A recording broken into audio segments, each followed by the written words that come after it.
Meditation and mindfulness could be the difference between enjoying your education and not enjoying your education. Studies have shown that only about 9% of college students practice mindfulness and meditation regularly.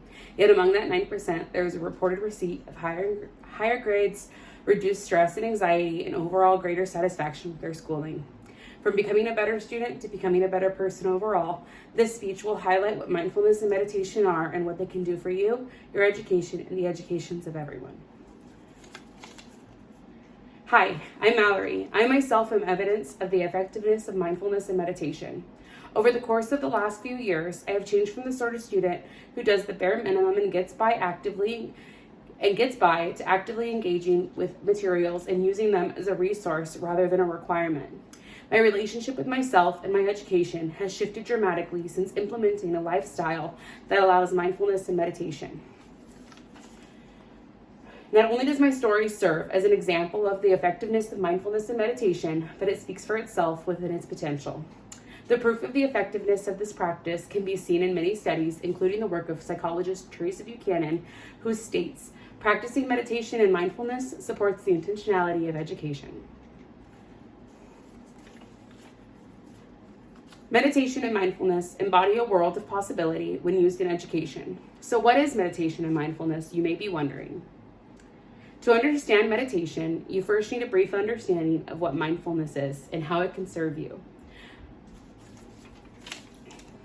Mindfulness refers to a set of practices as well as the psychological state and trait produced by such practices.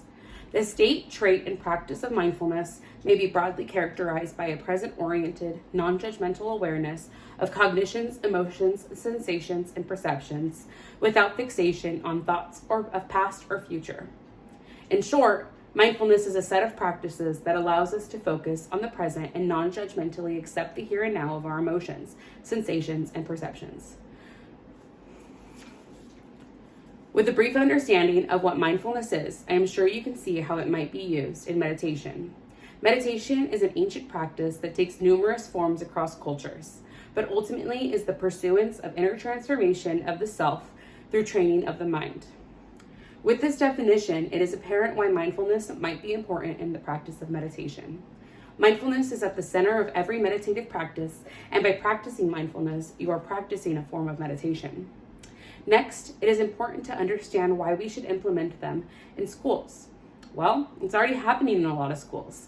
Take the study of Carolyn Mann's implementation of classroom meditative practices, where she introduces meditation as a form of classroom management. In their study, Mann introduced the practice of meditative deep breathing, posture, and mantras at a level that could be utilized by children over the course of 11 weeks. Mann taught deep breathing exercises where children would blow an imaginary bubble by bringing air into their lungs and releasing it. They introduced posture by encouraging posture throughout the day, and they encouraged mantras by introducing mantras to the classroom. I am good enough. I am smart. I am wise. By the end of Mann's study, it was apparent that the introduction of meditative practices had reduced issues with classroom management and encouraged cognitive thinking. Realizing that just by implementing a few practices over the relatively short period of 11 weeks changed the dynamic of a classroom, it might seem obvious that it can be done in all different types of classrooms. If we encourage students to take a moment to care for their minds while pursuing their studies, there could easily be a shift in the way people pursue their education, and there may be a massive shift in the health of those students. Finally, we learn that we can implement mindfulness and meditation in our personal and familial education journeys in a wide variety of ways. Take, for instance, the Monash University in Melbourne, Australia, who has implemented formal 5-week mindful practice into their medical school core curriculum. During these 5 weeks, students are taught how to practice mindfulness in their daily lives and use it effectively in their own studies. After the 5 weeks, medical students are assessed, and Monash studies have proven that those who actively utilize the mindfulness practice demonstrated reduced anxiety, stress, depression, and even during critical times in the pre-exam period. In addition to improvements in self-care and psychological distress.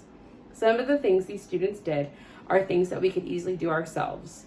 One of the biggest practices of mindfulness is breathing exercises. Breathing exercises such as awareness breathing can be done anywhere at any time. Awareness breathing is simply deep breathing while recognizing how those deep breaths feel within the body. Another common mindfulness practice is mindful eating, which can be done whenever a person is eating. This can be done by being aware of what you are experiencing while eating. Think of eating an orange, for example. There is a process to eating an orange. Think of the sensations you're experiencing while peeling an orange, and then think of eating it. What do you smell, taste, feel? By simply becoming aware of your experience, you are allowing yourself to be fully invested at that moment, and in that orange you are eating. So whether it is understanding what mindfulness and meditation is, implementing them in our schools, or practicing them ourselves, it is certain that mindfulness and meditation are practices that can potentially benefit our bodies, minds, and help us pursue education with meaning. So do you want to be a part of the 9% who changed their education by a simple choice? It's up to you. Good luck, and thank you for listening.